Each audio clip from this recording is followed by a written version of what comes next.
ratings.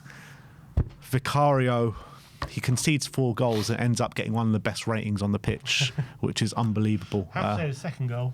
5's around, yeah, he gets his arm to it, doesn't he? And it was a bit of a weak arm. It was a hard shot, though. I would say... it was a powerful shot. Unlucky in the sense that should have been offside. Yeah, it should have been. Yeah, I know. Should have been. I don't know why they didn't disallow it. Because I think you get the reason saying, oh, he was never getting to it, but he literally got a hand to it. So clearly it did affect his ability to save it. So I don't understand how that was allowed to stand. Like, he was clearly right in his line of vision. I didn't really get that at all. Yeah, and then the Man City one last week. Yeah, I just don't get it. I don't get it whatsoever. So he made a couple of good saves. One from Saka, one from Eze. Stopped Eze getting 4. Yeah. Which would be even more embarrassing. But, yeah, like, he didn't really do great. Yeah. Destiny Udogie up next. Sim gives him a 5. I gave him a 3. I was expecting a lot from Udogie in this game, and I thought it was really poor from him, to be honest. I thought on a number of occasions he tried to play out and barge his way through. Wasn't really working. And I thought Saka gave him a really torrid time down that side, to be honest. I actually thought he did all right. I thought he was, in the back line, he was one of our better players, to be honest. But doesn't say much. No, it doesn't say much. I thought he actually dealt with Saka. Saka was giving him trouble, but he didn't really allow Saka past him much. It was more like Saka was cutting inside and linking with the other players. That's where the problems came. But I think as well, obviously when Udogie's on the pitch, you expect him to get forward, and he just didn't do that. Wasn't he a bit too deep? Was it for the first goal? Way too deep. He kept him on side, didn't he? Yeah, it's true. Kept him on side for the first goal. Yeah. Romero up next. 4s all round for Romero. I mean, I think with Romero, first of all, that yellow card that he picked up for dissent, I mean, like, what are you doing knowing that you got one more booking and you're out for the next game? So he's suspended for Fulham, I believe. Which is a massive game, and him missing that. Yeah, so you need someone to grab this game by the scruff of the neck, to shape his players. He's the captain on the day. And he was trying, but it didn't look like any of the players were responding, to be honest. And I thought it was a bit of a gutless display. Yeah, and there wasn't any of the Romero getting stuck in, getting involved. Whereas his passing, he had no options. But like usually you say with the centre back, if you don't notice them, they've had a fairly good game. But that's different. Romero. Usually Romero is very much a noticeable kind of player, and the fact that we didn't notice him on the pitch is telling, I would say. Van de Ven, 4s all round for Mickey. I thought one of his worst displays of the season. Obviously, he was very deep, didn't have to use his pace to get himself out of any trouble or anything like that. But, yeah, I just felt like he succumbed to the pressure, to be honest. I thought first half an hour he was doing all right, but after that, I think they were just getting in behind him a bit too much. Yeah, I think he was a bit all over the place, slipping, sliding, he wasn't really on it in this game, unfortunately. I think he struggled to know who to pick up, because Moreno was like floating around, and then they have midfielders running off him. You had Saka there, you had their fullbacks like making difficult runs, and I think he was a bit like lost. Yeah. Kevin Danso up next, lasted 45 minutes. He gets 3s all round, and I just saw nothing in Kevin Danso's display to say, you know what, I saw nothing in it, literally. Just under pressure. Was he at fault for the first goal? I can't even remember, to be honest. Trossard kind of ran off him and Spence. I thought Trossard was giving him and Spence the run around pretty much all game. Wasn't a great clearance for the second goal as well.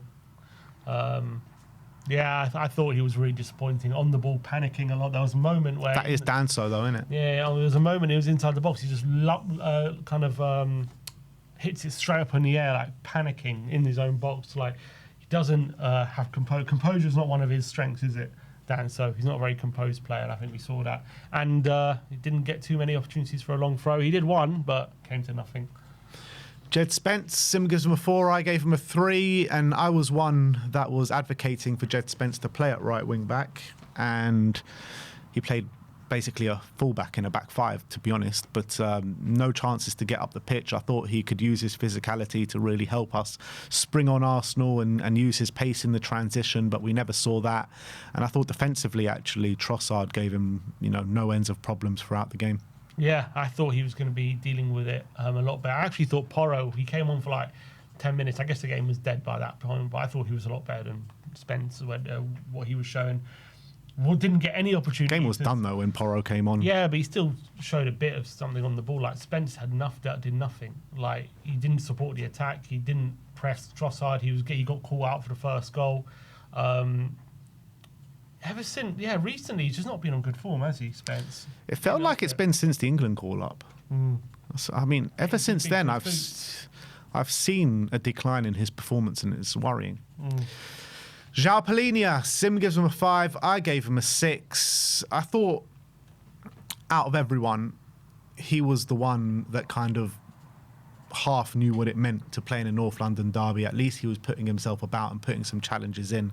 Don't get me wrong, he wasn't great by any stretch of the imagination, and he wasn't really showing for the ball for the defence when we were trying to somewhat play it out. Obviously won the ball back really well against Zubimendi for us to score our goal.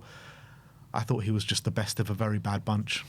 Yeah, and there was one moment like he took it on the half turn. I was like, oh wow, yeah, we actually have a player who can do that. Like, it was so alien to me, but obviously he won the ball for the goal as well, didn't he? That was good. Like he did some stuff. I think obviously the big problems for me is on the ball, just offers so little. Like, he's not brave at all. He panics on the ball. Didn't really offer much when it comes to receiving it.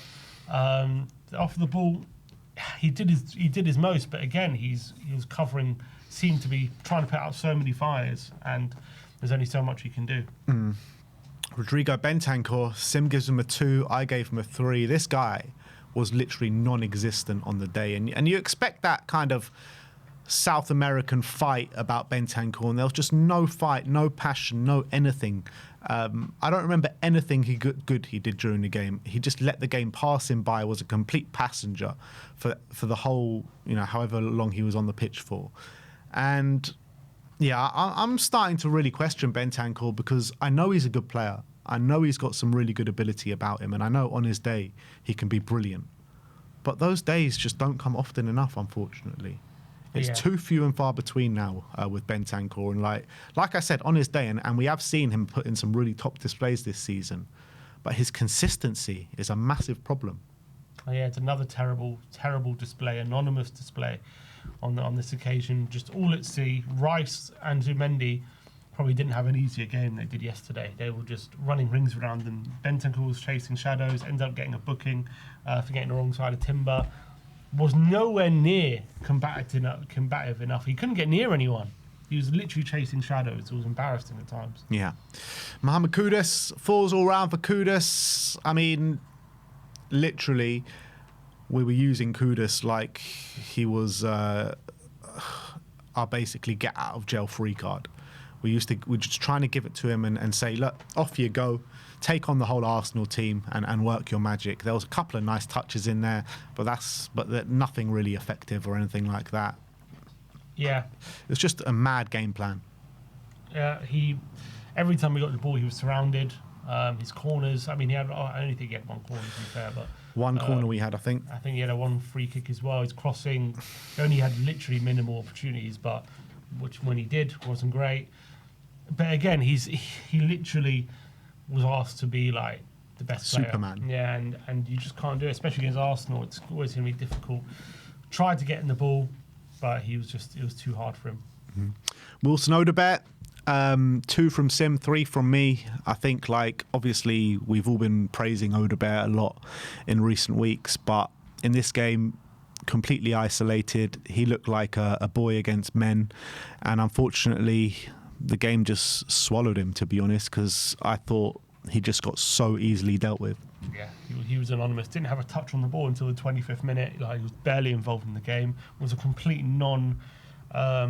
non-issue for going forward. And as well, I think defensively wasn't helping Udogie enough, in my opinion. I think Timber was getting too much joy there. He was penned backwards, but he wasn't combative enough at all. It was just I think he just folded under pressure a bit, unfortunately. And Richarlison, the last of the starting 11, 5s all round for Richie. Yeah, look, he was so isolated up top. He was on his own in the opposition half for the majority of the game. We were just trying Hail Mary balls to him pretty much all game. And the few times all he was doing was battling with their centre-backs and conceding fouls. That's pretty much all he was doing on the floor a lot of the time. Very frustrating. But what are we expecting him to do? Like, seriously, with the tactics that we've got on display, we're asking Richarlison to do God's work, and he did it for the goal. and he did. Yeah, he did. Look, to be fair, that goal was such high quality. Like, to shoot from where he shot it from, to catch Romero off his line was pinpoint. Absolutely pinpoint. An unbelievable ability for him to do that. But apart from that moment, like, he is just like being asked to go up against two of the strongest centre-backs in the league. And Capier obviously is new to the league, but he's still a very, very good physical centre-back. And he's asked to physically challenge them, win the ball back, and basically hold the ball up until some of the other Spurs players decide to go up the other end of the pitch, which never happened. So what's he supposed to do? Yeah, literally, if he wasn't shooting from the halfway line and scoring, then literally there's no other option for him. So I felt for him. I'm not saying good to sit here and say he had a great game. A lot of people going in for him yesterday. He showed fight, though. He did. He showed a lot more fight than anyone else. And obviously the goal he scored, credit to him. He found a moment of quality and he scored it. And look, and he's on 5 Premier League goals this season. Like, he's on, like, I think he's on 7 goals and assists this season in 12 games. So, like, this, for me, like, the concept that he's like our main problem, I don't think he is. Javi Simmons, who came on at half time, Sim gives him a 5, I gave him a 6. I thought Javi, he was positive. I thought he was positive when he came on. Don't get me wrong, he didn't have an unbelievable display or anything like that, but at least he came on and looked forward. At least he came on and asked a couple of questions of Arsenal, which he did more from a creative standpoint, which I know he didn't even create anything, but this is mad. He didn't create anything, but he did more of on a creative standpoint than anyone did the whole day. So I give him credit for that. Yeah, had a couple of shots, didn't he, which were weak efforts, to be fair, but at least he was getting those positions and looking to do something, which is take a shot. Got a few fouls out of Rice, who definitely should have been booked for that challenge. I think that was cynical. He looked to at least take people on. He did find a couple of good moments, but again, there's a couple of moments he like gets past a couple of Arsenal players. All of a sudden, the game opens up, but there's just no support for him. There's no one around him. It's like, who's he supposed to pass to? What's he supposed to do? And it ends up nothing happening. Yeah. So, but that's the same for all our attacking players. The same for Xavi, the same for Kudus, same for Richarlison. Like, all these players, they get the ball in Arsenal's half, and they're just on their own. Like, what are they supposed to do? That's the thing. Yeah. Kolo Muani, 4s all round for Kolo. I mean, I didn't even notice him on the pitch, to be honest. I think he came on, 60th minute or something like that. Yeah, played on the left. Yeah. He barely touched the ball. You know what? Whenever I see him on the left, I haven't been that impressed at all, to be honest. Yeah. To be fair, it's few and far between. And again, I feel for Muani because he's been very stop-start his Tottenham career with injuries and that.